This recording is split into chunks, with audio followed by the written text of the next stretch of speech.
I've been looking forward to this one for quite some time.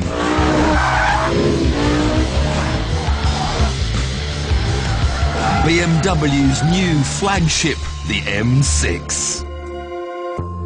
It has the same V10 engine as the M5 saloon. It also has the same array of gadgets as the M5, and the same 7-speed gearbox, and the same power, the same torque, the same top speed, and yet, at £80,000, it costs 20 grand more. So, what on earth does that extra 20 grand buy?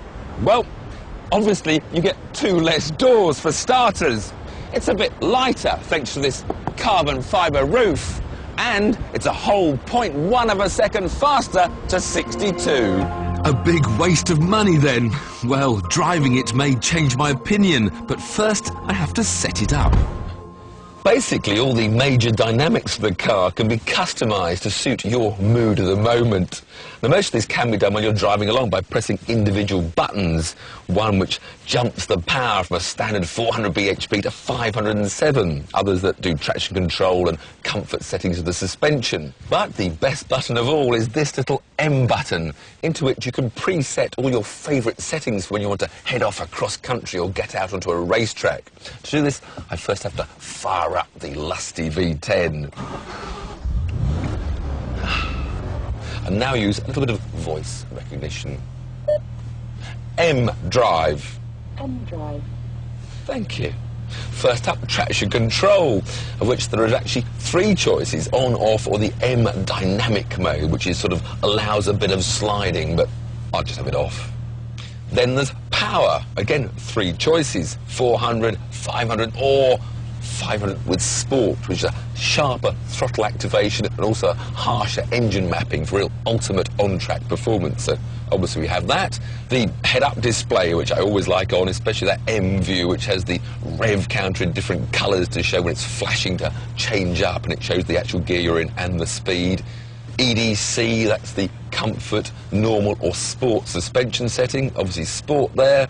And finally, this speed of the gear changes, this drive logic. Again, we'll have sport, but we'll put the gear change into the fastest mode, number 6, which really crashes them in as quick as they can go. So, with all that preset, all I have to do now, when I want a bit of extra fun, is press the M button.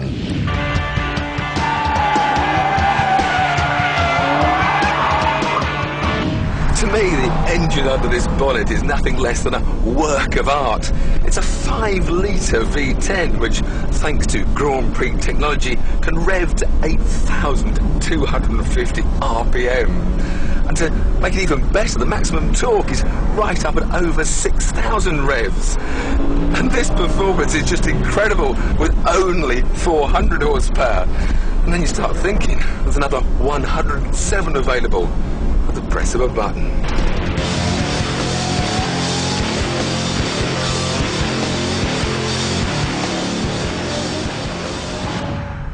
Handling-wise, the M6 has got a slightly shorter wheelbase than the M5, which should make it change direction a bit better. And it is, of course, slightly lighter, plus the fact that carbon roof lowers the centre of gravity. Now, that all means it should handle better, but to be honest, on public roads you can hardly tell the difference. But on a track, every little bit counts.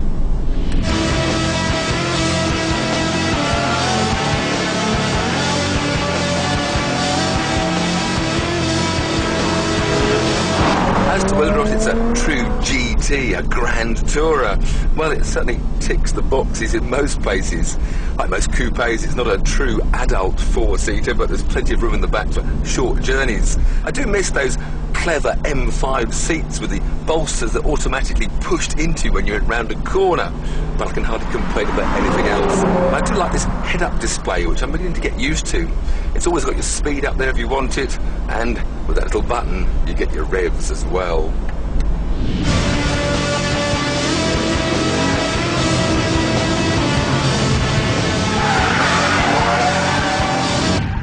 So, am I sold on the M6? Well, no. There's just not enough extra performance to warrant that extra price.